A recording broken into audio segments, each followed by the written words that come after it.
Hello दोस्तों, आज की वीडियो में हम लोग करने वाले हैं मल्टीकल्चरल राइटिंग में से कुछ इंपॉर्टेंट कीवर्ड्स। तो फ्रेंड्स, एमएचसी 19 का ये आपका टॉपिक है फ्रेंड्स। तो जैसे ही हम किसी भी चैप्टर को रीड करते हैं, अगर उससे पहले हमें उस चैप्टर में आने वाले जो मुश्किल शब्द होते हैं, मतलब कठिन शब्द होते हैं या फिर कीवर्ड्स होते हैं, तो अगर हमें उनके बारे में अच्छे से अंडरस्टैंडिंग है, उनके मीनिंग को जानते हैं, तो फिर हमारे लिए जो चैप्टर होता है ना, उसको अंडरस्टैंड करना ईजी हो जाता है।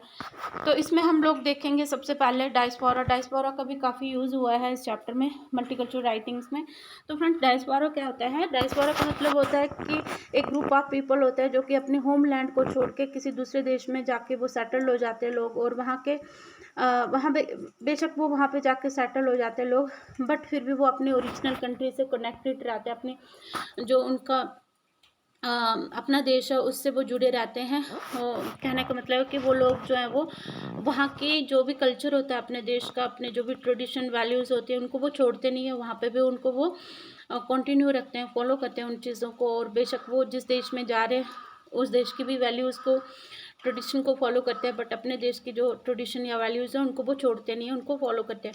ऐसे जो लोग होते हैं उनको हम कह सकते हैं कि वो डायस्पोरा। जैसे अगर हम इंडिया की बात करें, तो अगर इंडियन रीजन के लोग हैं और किसी दूसरे देश में जाके रह रहे हैं, अपने कल्चर को फॉलो कर रहे हैं, अपने ट्रेडिशन को फॉलो कर रहे हैं, तो इसको हम कहेंगे इंडियन डायस्पोरा। उसके बाद हम लोग देखते हैं एजिमिलेशन। तो एजिमिलेशन में क्या होता है फ्रेंड्स कि यहाँ पे जब ग्रुप ऑफ पीपल या कोई भी एक पर्सन होता है, तो वो क्या करते हैं, जब दूसरे देश में जाते हैं, अपने होमलैंड को छोड़ के दूसरे देश में जाते हैं, एक न्यू प्लेस में जाते हैं, दुनिया के किसी भी कोने में जाते हैं, तो वहाँ पे जाके वो क्या करते हैं, उसी देश के कस्टम्स, वैल्यूज़ एंड कल्चर को वो फॉलो करने लगते हैं। और मतलब पूरी तरह से यहाँ पे वो मिक्स हो जाते हैं यहाँ के पॉपुलेशन के साथ। तो अगर वो जैसे फॉर एग्जांपल के तौर पर एक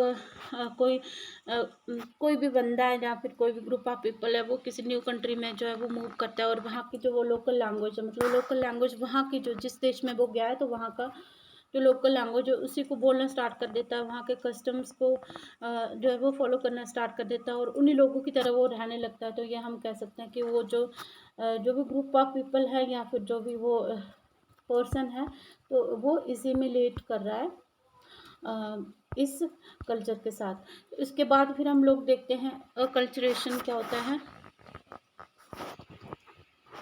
तो यहाँ पे हम लोग देखते हैं कि जब कोई भी पर्सन, ये मतलब एसिमिलेशन के बिल्कुल उल्टा होता है। यहाँ पे क्या होता है कि एक पर्सन या ग्रुप ऑफ पर्सन है, वो किसी दूसरे देश में जा रहे हैं, अपने होमलैंड को छोड़ के वो दूसरे देश में जा तो रहे हैं, बट वो लोग क्या करते हैं, वहाँ के कुछ एलिमेंट्स को वो ज़रूर अडोप्ट करेंगे जिस भी देश में वो जा रहे हैं, बट वो अपने जो ट्रेडिशन, अपना जो कल्चर है, उसको वो लोग नहीं छोड़ेंगे। मतलब अपने कल्चर को वो फॉलो करते रहेंगे, और अपनी जो भी लैंग्वेज है उसको बोल लेंगे, अपने जो भी फूड हैबिट्स हैं उनको वो फॉलो करते रहेंगे। बेशक वो वहाँ के लोकल जो भी हॉलीडेज़ हैं या फिर जो उनकी लोकल फूड्स हैं उनको भी एंजॉय करेंगे, उनको भी फॉलो करेंगे, बट अपने कल्चर को वो नहीं छोड़ेंगे। तो ऐसे जो लोग हैं, तो हम कह सकते हैं कि वो एक्सपीरियंस कर रहे होते हैं अकल्चरेशन। तो एजिमिलेशन और अकल्चरेशन में यही डिफरेंस है कि एजिमिलेशन में क्या होगा कि वो पूरी तरह से उसी कल्चर में, जिस देश में जाते हैं, तो उसी देश के कल्चर में पूरी तरह से वो मिक्स हो जाती है पॉपुलेशन। बट अकल्चरेशन में क्या होता है कि वो कुछ एलिमेंट्स को अडॉप्ट कर रहे होते हैं, बट पूरी तरह से वो उस कल्चर के साथ, जो जिस भी न्यू लैंड में वो लोग गए होते हैं, वहाँ के वो उस लैंड के जो लोगों के साथ वो पूरी तरह से मिक्स नहीं हो रहे होते हैं, बल्कि अपने कल्चर को भी वो लोग फॉलो कर रहे होते हैं।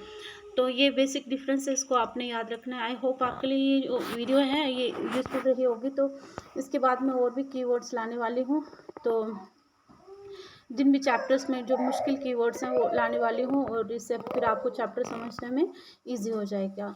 तो आई होप आप अच्छे से तैयारी कर रहे होंगे, और साथ साथ में आप लोग नोट्स प्रिपेयर कर लीजिए। और जब भी नोट्स प्रिपेयर करोगे तो ज़रूर कीवर्ड्स को ज़रूर से आपने उसमें लिख लेना होता है, ताकि आपको फिर जो है वो डिक्शनरी ना ढूंढनी पड़े।